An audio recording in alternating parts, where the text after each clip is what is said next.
தக்காளி போட்டிருக்கேன், பச்சை மிளகா, பூண்டு, பச்சை மிளகா, பூண்டு போட்டிருக்கேன், அப்புறம் பெருங்காயம் போடுறேன். வெங்காயம் போட்டுருக்கேன் வச்சு ஒரு 4 விசில் வைக்கலாம். வெந்தயம் கொஞ்சம் சீரகம் கூட போட்டுக்கலாம், நல்லா இருக்கும்.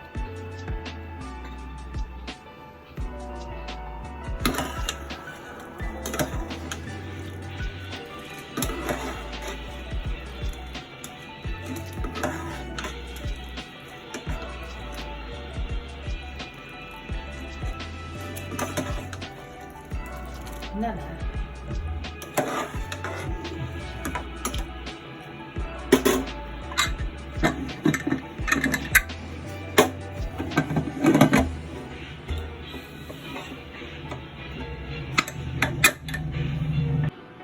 மார்க்கெட்டில் சாம்பார் காயின்னு சொன்னாங்க. இது சாம்பார் வைக்கிறதுக்காக வாங்கிட்டேன். அது முதல்ல போட மறந்துட்டேன். இப்போ திரும்ப நான் போடுறேன். அதை கட் பண்ணி போட்டுட்டு அதுக்கப்புறமா என்னன்றதை உங்களுக்கு காட்டுறேன். விசில் அந்த இறக்கி எப்படி இருக்குது என்னன்றதை காட்டுறேன். இது ரொம்ப ஃபேமஸ் காயம், தெரியாது எனக்கு, இவ்வளோ நாள் வாங்கினதில்லை. சரி சொன்னாங்கன்னு சொல்லிட்டு வாங்கினேன். இது நிறைய சத்து இருக்குது இந்த காயிலன்னு சொல்லியிருந்தாங்க. சரி ஃபஸ்ட்டு வாங்குவோன்னு சொல்லிட்டு ஒன்று தான் வாங்கினேன். வாங்கி செஞ்சு பார்ப்போம், அதுக்கப்புறம் வேணால் ரெகுலராக வாங்கிக்கலாம் அப்படின்னு சொல்லிட்டு வாங்கிட்டு வந்தேன். நல்லா கழுவிட்டு தோலை கட் பண்ணிவிட்டு பொடி பொடியாக அரிஞ்சு அந்த பருப்புலேயே போட்டு வேக வைக்கலான்னு நான் நினச்சிருக்கேன். அதான் செய்ய போகிறேன். பாருங்கள், இது வெள்ளரிக்காய் மாதிரி இருக்குதுங்க. வெள்ளரி பழம் வரும்ல, அந்த மாதிரி இருக்குது. அதோட வகை தான் நினைக்கிறேன். இது எப்படி இருக்குன்னு பார்ப்போம். சாப்பிட்டு பார்த்துட்டா தெரியும் டேஸ்ட் எப்படி. சும்மா கூட சாப்பிடலாம் போல. அப்படியே வெள்ளரிக்காய் மாதிரியே இருக்கு.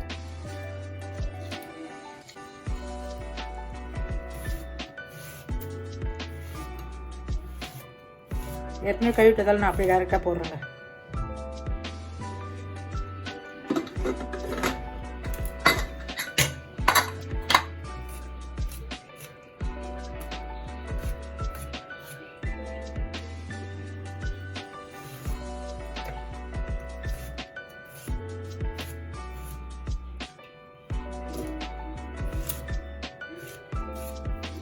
பெருசு பெருசாக போடுறேன், எனக்கு குழஞ்சிடும்ல விசில் வச்சா, அதனால் பெருசு பெருசாக போடுறேன்.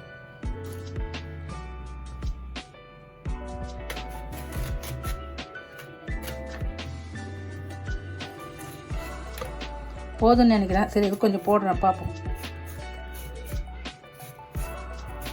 பாதி காய் தான் போட போகிறேன்.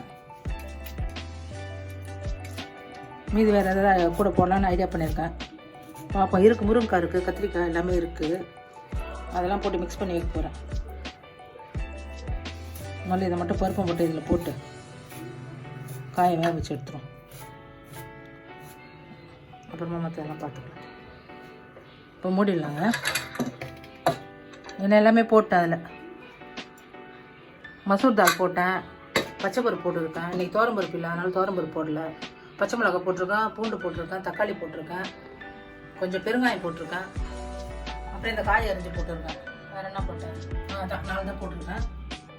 பூண்டு கொஞ்சம் நான் எக்ஸ்ட்ராவே போட்டிருக்கேன். நான் எப்படி இருக்குன்னு தெரியாது.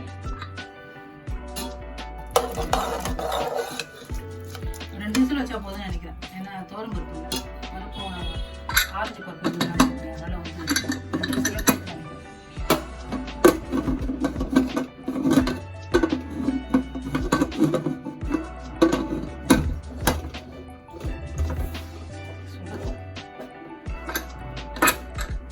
இப்போ கீரை பொரியல் பண்ண போகிறேன். கடுகு போட்டுக்கிறேன், வெங்காயம் போட்டேன், பூண்டு போட்டிருக்கேன். இப்போ வெங்காயம் போட போகிறேன்.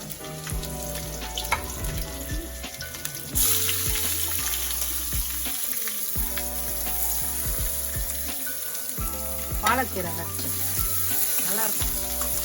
பச்சை பருப்பு போட்டு பொரியல் பண்ணால் ரொம்ப நல்லாயிருக்கும். ஆனால் சாம்பார் வைக்கிறதால பச்சை பருப்பு நான் ஸ்கிப் பண்ணிக்கிறேன்.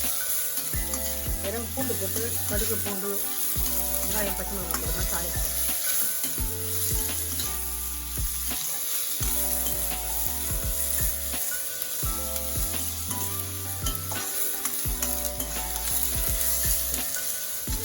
வெங்காயம் வதக்கு கொஞ்சம் உப்பு போட்டுக்கணும்.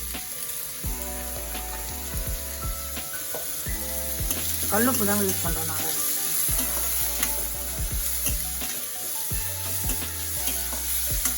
லேசாக தண்ணி ஊற்றிக்கலாம். தண்ணி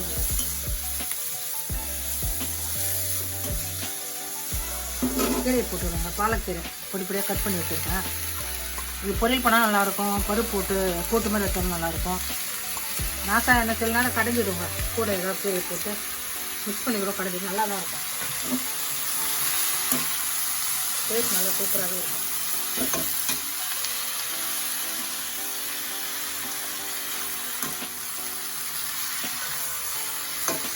பச்சை பருப்பு போடலாம். இப்போ வந்து நான் சாம்பார் வச்சுக்கிறதால இதை நான் போடல, பருப்பு போடல. நான் அதுலேயும் பருப்பு இதுலேயும் பருப்பு சிம்பிளாகவே போட்டு உப்பு எல்லாம் போட்டாச்சு. மூடி வச்சு கொஞ்சம் நேரம் வதங்கட்டும். அதுக்குள்ளே தேங்காய் வச்சுக்கையும் வந்துடும். கீரை கொஞ்சம் தண்ணி ஊற்றலாங்க. பருப்பில் நிறைய தண்ணி இருக்குது, அதே கொஞ்சம் ஊற்றிக்கலாம். கொஞ்சமாக ஊற்றினா போதும். அது டேஸ்ட் நல்லா இருக்கும். அதுமாதிரி சாம்பாருக்கு நம்ம புளியெலாம் ஊற்றுவோம், அதில் எப்படி தண்ணி வரும். அதனால் வந்துட்டு பருப்பு இதே ஊற்றுவோம். பருப்பு தண்ணியே ஊற்றுவோம். கொஞ்ச நேரம் வெந்தோடனே தேங்காய் பூ போட்டு இறக்கிடுவோம். சூப்பராக இருக்கும். கீரை வந்துடுதா பார்ப்போமா? நல்லா வந்துடுச்சுங்க. பாருங்கள், கீரையிலேருந்தே கொஞ்சம் தண்ணி வந்துடும். நான் ஊற்றுறது இல்லாமல் கீரையிலேருந்தே கொஞ்சம் தண்ணி வந்துடும். இப்போ ட்ரை ஆகிடும். இப்போ தேங்காய் போட்டுடலாமா?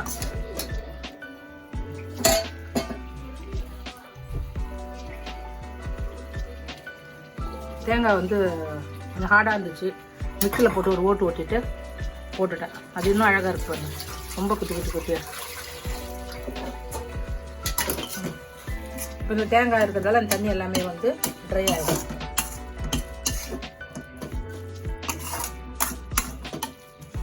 ஒரு பேர்த்து எடுத்துட்டு இறக்கிடலாம்.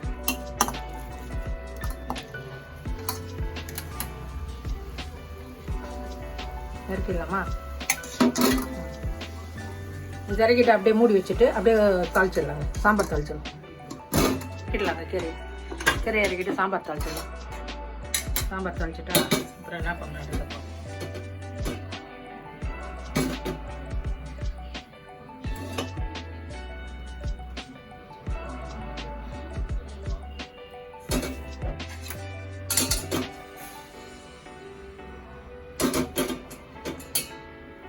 எண்ணெய் ஊற்றிக்கலாம்.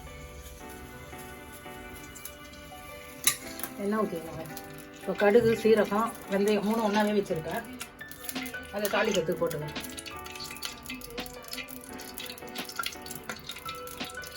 இதில் கடுகு, சீரகம், வெந்தயம் 3மே இருக்குது. கடுகு, உளுத்தம் பருப்பு, சீரகம், வெந்தயம் 3மே இருக்குது. இதை போட்டு தாளிச்சிடலாம். பூண்டு பருப்புலேயே போட்டதால் இதில் நான் போடலை. சில நேரம் போடுவேன், இது இன்னைக்கு போடல. கடுகு வந்து வெடிச்சு வரலாம். கடுகு, சீரகம்லாம் வெடிச்சு வந்த பிறகு அவங்க கருவேப்பிலை போட்டுட்டு வெங்காயத்தை போட்டுருவோம்.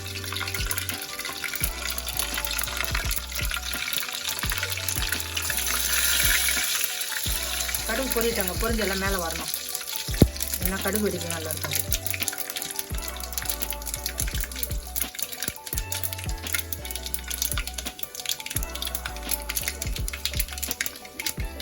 கடுகு பொரி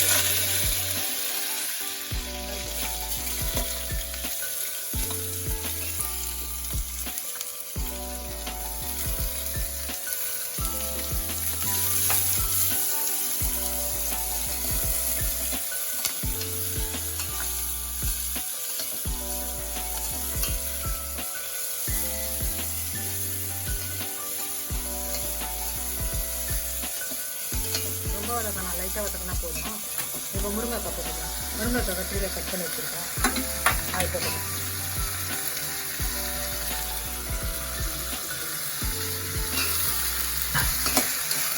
ஏன்னா தனியாக சாம்பார் காய் போடுறோம், எப்படி இருக்குமோ எனக்கு ஒரு டவுட்டாக இருக்குது.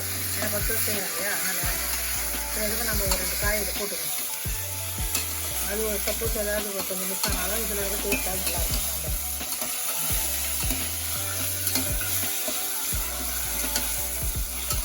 வெங்காயம் கொஞ்சம் அரைப்பதான் வதக்கினா போடுங்க. ஏன்னா அப்போ தான் சாம்பாரில் வேகும்போது அந்த வெங்காயத்தோட ஜூஸ் வந்து நல்லா சாம்பாரில் இறங்கும். வீட்டு மிளகா தூளுங்க கொஞ்சம் போட்டுக்கணும்.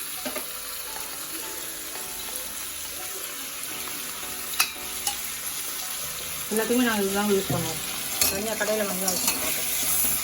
வீட்டில் எல்லாமே கலந்து அரைச்சதுனால மிளகு, சீரகம், சோம்பு எல்லாமே போட்டு அரைச்சதுனால இதை நாங்கள் சாம்பார் போட்டுக்கோம். இப்போ சாம்பாரில் தக்காளி இருக்குல்ல, அதை எடுத்து போட்டுக்கோம்.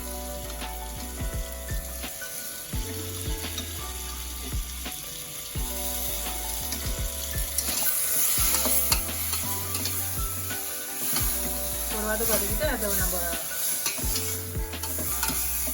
கொஞ்சம் மட்டும் இப்போ நான் ஊற்றுவேன். கொஞ்சம் பருப்பு மட்டும் இப்போ ஊற்றிங்கன்னா மீதி வந்து கடைசியில் ஒரு கடை கடைஞ்சி அப்புறம் ஊற்றுவேன். அதை காயெல்லாம் வேகணும். பருப்பு ஏற்கனவே வச்சுட்டு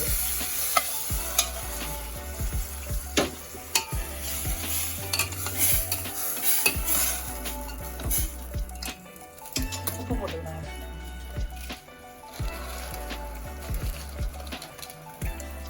உப்பு போட்டேன். தண்ணி உப்பு போட்டேன். இப்போ தண்ணி ஊற்றிக்கிறேன்.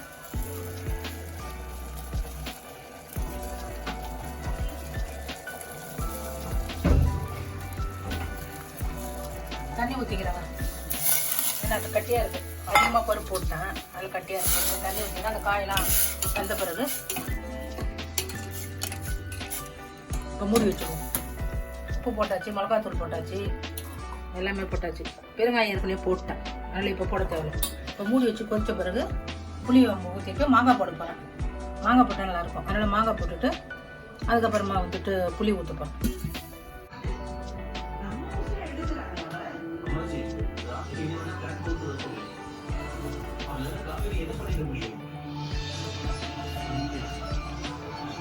மாங்காய் போட போகிறேங்க. மாம்பழம் வாங்கிட்டேன், அதில் ஒரு காய் இருந்துச்சு. இந்த பழம்பெயர் வந்து வங்கனப்பள்ளி. சரி, இதை போட்டு பார்ப்போம் சாம்பாருக்கு எப்படி இருக்குன்னு சொல்லிட்டு. இதில் இப்போ காயாக இருந்ததால் இதை கொஞ்சம் அரிஞ்சு, இது ஒரு சைடு அரிஞ்சு இப்போ சாம்பாரில் போட போகிறேன். ஒட்டு மாங்காவும் போடுறேன், ரெண்டுமே கலந்து போடுறேன். பாருங்கள், மாங்காய் போட போகிறேன்.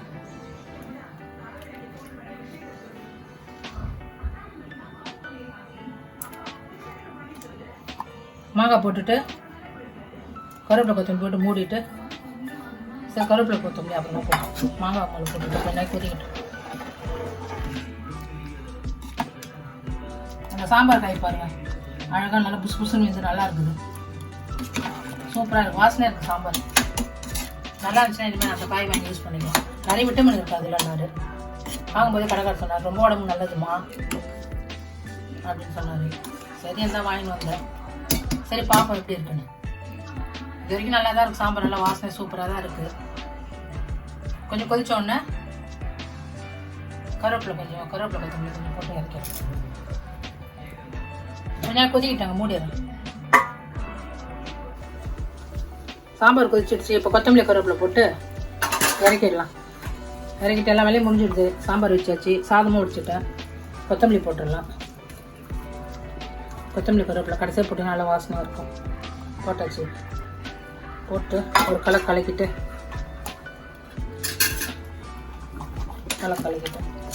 இறக்கிடலாங்க. இறக்கியாச்சு. இறக்கிட்டு சூடாக சாப்பிட வேண்டியது தான். எல்லாமே சுட இருக்குது. இறக்கிட்டேன்.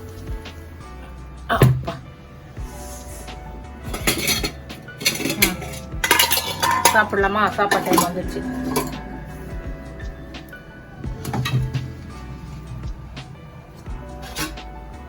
சாம்பாருக்கு சாதம் கொஞ்சம் முன்னாடியே வச்சதில் கொஞ்சம் சூடு கம்மியாக இருக்கும். ரொம்ப ஆவி பறக்காது.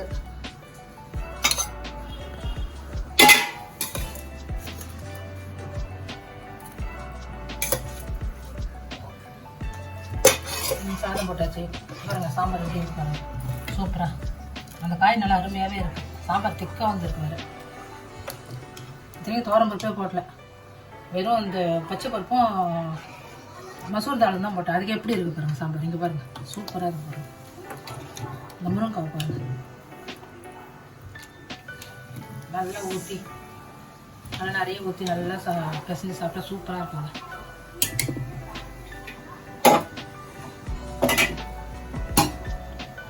மூடிடலாம் சாம்பார். சாதத்தையும் மூடிடலாம். அடுத்து கீரை வச்சுப்போம்.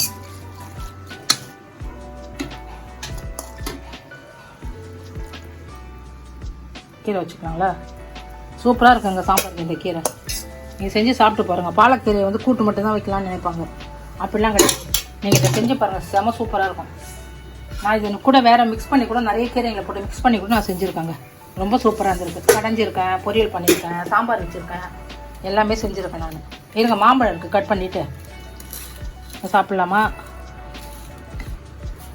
சரி, இதை சாப்பிடும். இப்போ கொதிக்குது நேற்று போலவே. கை வைக்க முடியலங்க.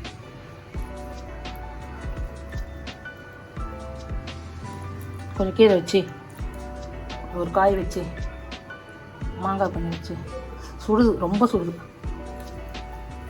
மாங்காயெல்லாம் பிடிக்கவே முடியாது போல. சரி, இந்த காயை சாப்பிட்டு போகும். மாங்காய் ரெகுலராக சாப்பிட்றது தான். சாம்பார் காயின்றாங்களா, சாப்பிட்டு போகும்.